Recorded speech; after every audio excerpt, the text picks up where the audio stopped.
Hello, everybody. Welcome back to the Pearson Podcast, Episode 13, hosted by Riley Pearson. Now, this episode is going to be a special episode. Not really, but my mom mentioned something like, long story short, she just doesn't. I was like, she asked me, what are you doing the podcast about today? And I said something along the lines of, I have no idea. And by the way, she later rejourned this statement, but she was like, maybe you want to do it every other week or whenever you want to, whenever you're in the mood. Thinking that maybe I wasn't prepared for it, or that there was something for me to even be prepared for. And she later, told me, she's like, I hope you didn't get it. And I'm paraphrasing everything, but she later told me, I hope you didn't get the wrong idea from that, blah, blah, blue. And that was nice. And it's just, for one, very, very few people are watching. But if you are watching, I appreciate you to the maximum. And if you're not watching and you're not one of my family, God bless. And if you're watching and you are my family, God bless as well. Now, this episode is special because I don't have anything planned to talk about. It will just be rambles and jambles and straight from my brain, straight up from my brain. Just like how a conversation works. You talk about this, leads on to this, and so on. And yeah, the only difference is I'm talking to myself, you know what I mean? So I guess, one thing that I've been dying to talk to someone about is we got this new Traeger barbecue, which is mighty fine. And if anybody doesn't know, it's a pellet grill, and I'm probably go into more detail about this when I do a podcast with my friend Dallas or Josiah, which possibly I'm going to be doing one with Dallas tomorrow. But if anybody knows Dallas, who knows? It's basically how accurate the weather reports are on weather apps. So who friggin' knows? Who knows if it's going to be raining 70% at 8 o'clock tonight? It could be snowing. It could be 70 degrees. You don't know. Now, yeah, I'm gonna wait to really get into the juice of the Traeger grill when I talk to my friends, because I know they'll probably be interested in it. But yesterday I made ribs for the fam, and that was fun. They turned out really good.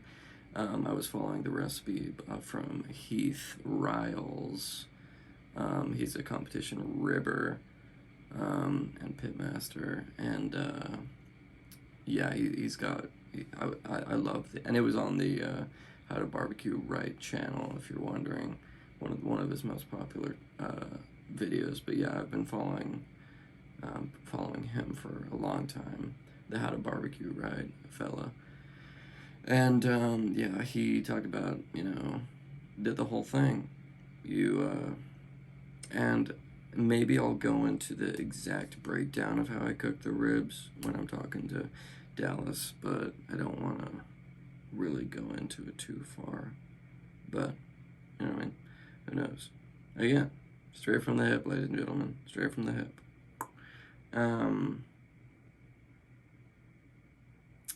Yeah, so just a disclaimer. My brain isn't as sporadic and spontaneous as my little brother's, Spencer, who's been on this podcast, but I looked over at my fan and it has like the brand Sierra, and that just threw me off completely. You know what I mean? This is entertaining, am I right? Yeah, so recently got, completely disregard the rib story. Recently got Grasswald Pro for Blender, and Blender is a 3D program.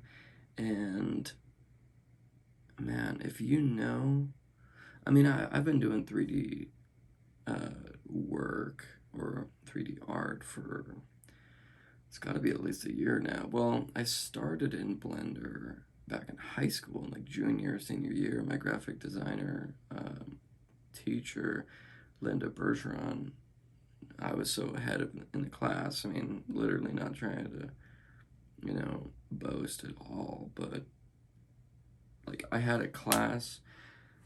I mean, I was just so far ahead of that class, and she would ask me for like how to do Photoshop and stuff. So I was always just, obviously, I was done with all the assignments within the first month. Not even exaggerating, first month, boom, done. So, but I like doing it, so I still did projects every single day. Um, so she told me about this free 3D software called Blender, and back then, yeah, man, the UI, the user interface was bad. Like, it was just, like, all around not that great and hard to learn. And I got some decent stuff on there. Like, I got pretty good, but then I graduated and basically forgot all of that. Um, and grass, and just a side note to that, I was eventually so advanced that she just made a whole new class just for me. And it was like in not portables, like, portable like teaching rooms or whatever. Um, but it was like one of those where you just like kind of in a hotel room where you can open the door to a different hotel room and kind of can join them if you want. I, Her class was the main graphic designer class, and she was teaching in there, and there was an empty classroom to the right, and I would just go in there and just basically she just trusted me just to do. And I think maybe I was technically the teacher assistant, but I don't know, because sometimes she would come and be like, hey Riley, can you teach this person to do this, or how do you do this, and blah blah blah. But it was very rarely. I mean, there would be days where I would just be sitting in that classroom and she didn't talk to me once, or like ask me to do anything once. But it's not like I wasn't doing work. I was, as I said, I like doing Photoshop and stuff like that, so I was just doing it every single day. Or, all the time during that class. And my friend Alex, my good friend Alex, he speaks Russian, and there was I think a foreign exchange student in the graphic designer class, or graphic arts class, and Alex is my friend, and she, the teacher, put him and the foreign exchange student in that side class, and we basically just goofed off all day. I mean, we did some stuff that probably isn't in the it's on the tip of my tongue, like the the time limit to where you're still can be held liable. It sounds a lot worse. It's on the tip of my tongue. Whatever. It sounds a lot worse than it is, but it's not that bad.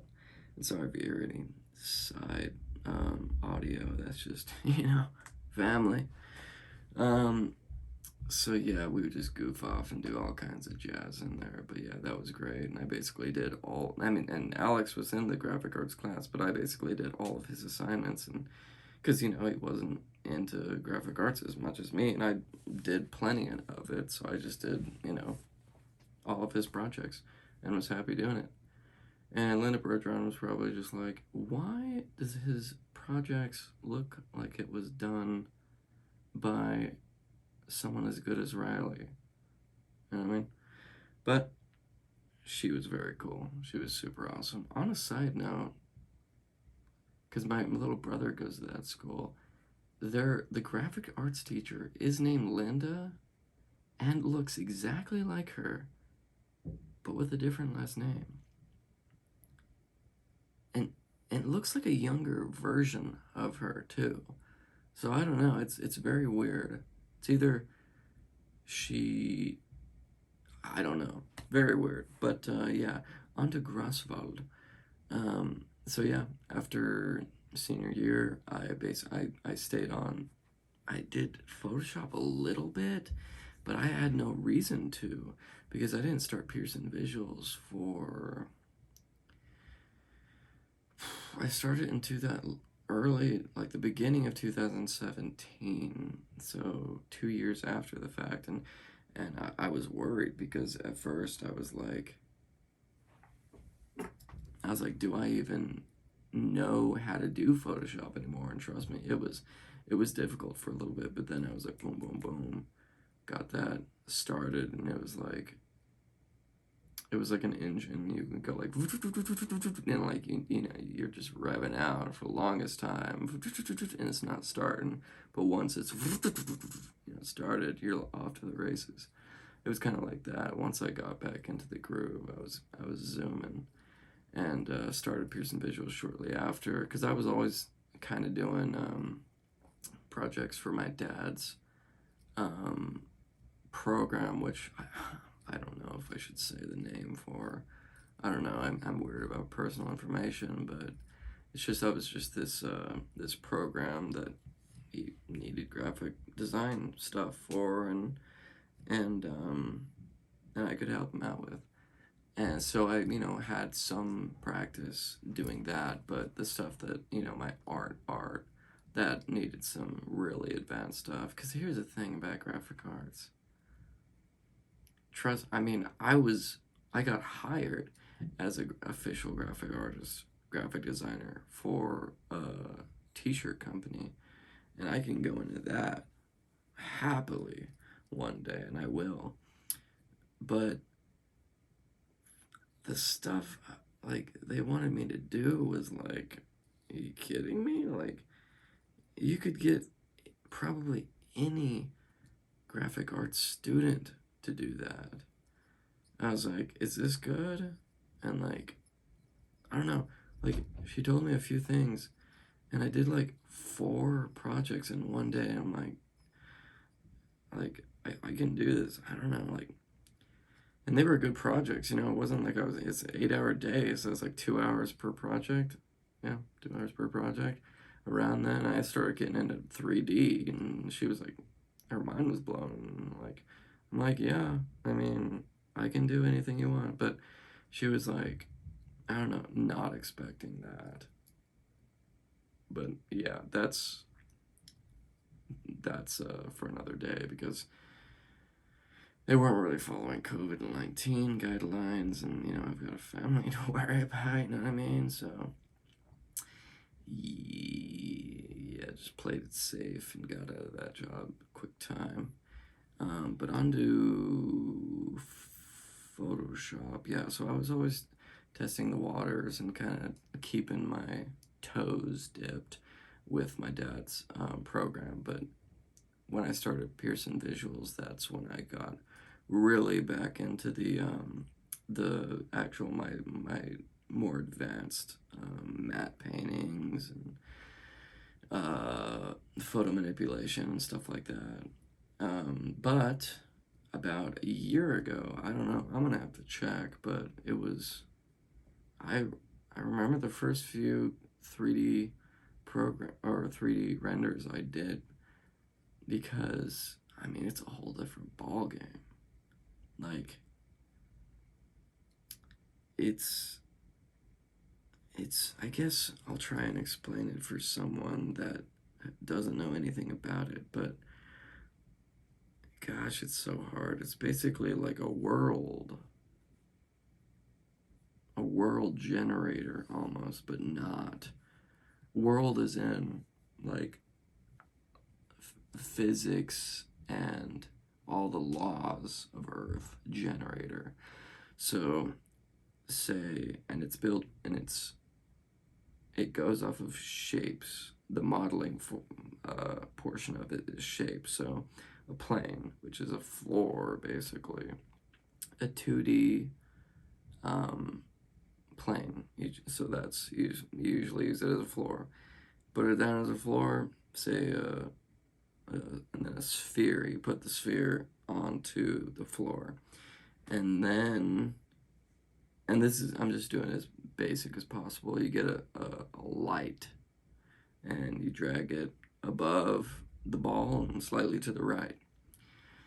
You can set the material, let's make it glossy, a glossy white material. Change the power of the light, make it nice and bright, and then you click render. Now in the non-rendered viewport,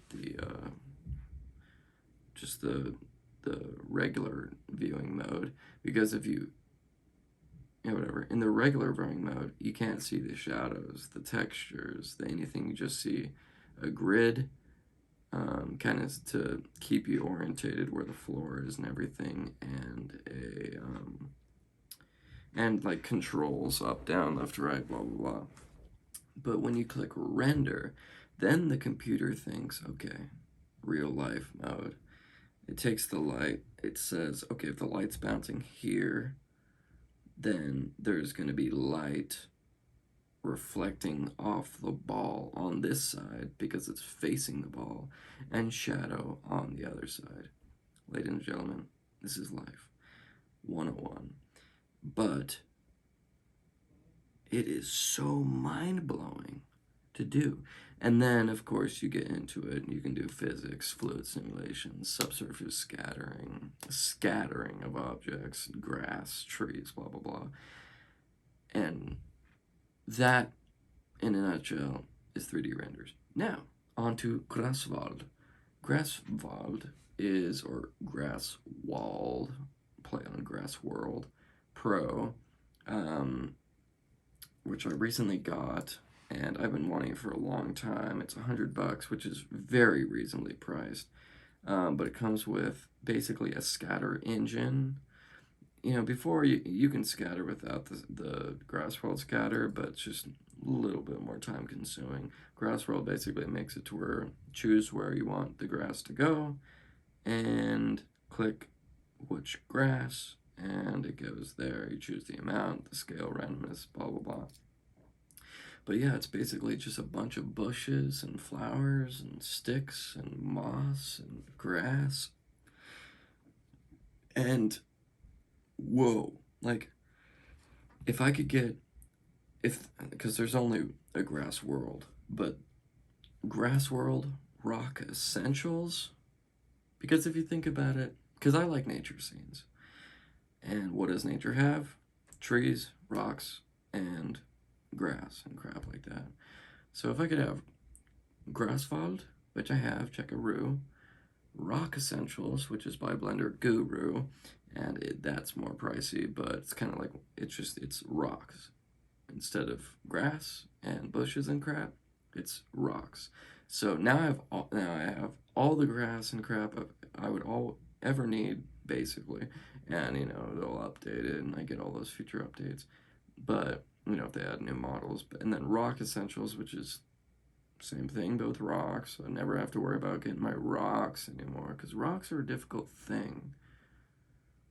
You want rocks to look natural and good, and the reason his looks so good is because they're photo scanned, photogrammetry. But and then trees, and I have, just come to think of it, I bought a real trees pack. Some of them don't look that great in Cycles, because Cycles is ray tracing. What that means, I don't know, but I'll research it and let you guys know, or you can research it yourself.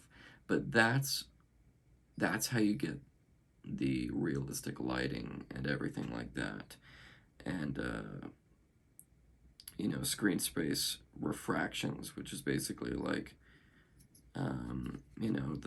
the sun coming into your room and bouncing off your walls and glowing your room, instead of just the sun coming in and shining light on the one specific place the sun can see.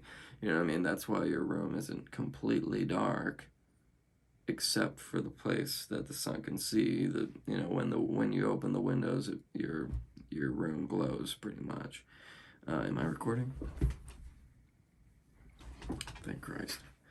But yeah, I mean, that's 3D rendering, you know what I mean? But yeah, Grassfald. So I've been getting really into Grassfald, and I've only done a few things. I did one thing for my friend Dallas, kind of made him an image for him and his wife, and then made some skull image that I'll be uploading to Pearson Visuals. I don't know, within a few days or so. But yeah, I mean, I haven't even looked at all of the bushes and grass and crap that I got. Like I haven't even looked through them all.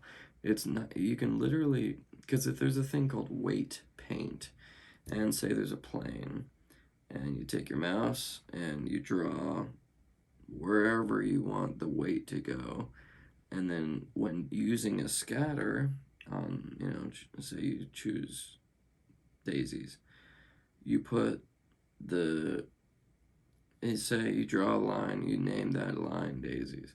Now when you go to click on the Grassfald daisies, you say put it on the daisies weight group, or it's called vertex group, and then the daisies will only be on that line that you drew out. So if you want to have certain things certain places, that works out great. So you basically just do a couple things like that, make a few vertex groups, and choose basically random.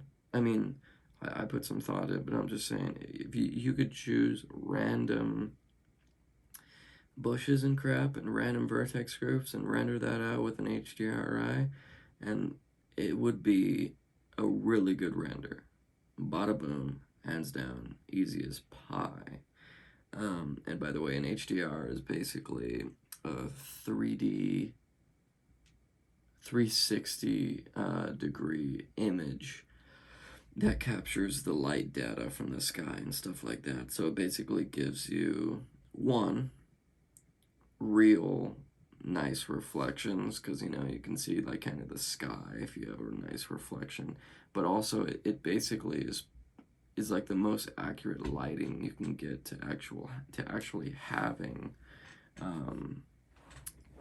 like a scene that was naturally lit from the sun, the light bouncing off of clouds and whatnot. But yeah, I mean, I've been doing it for like a year right now, and I should probably make like some sort of year with Blender type thing. But yeah, I should probably do that, because it's been fun, and and it's not like that was technically my first time using it, but I mean, basically, because I only did it a little bit in high school. But yeah,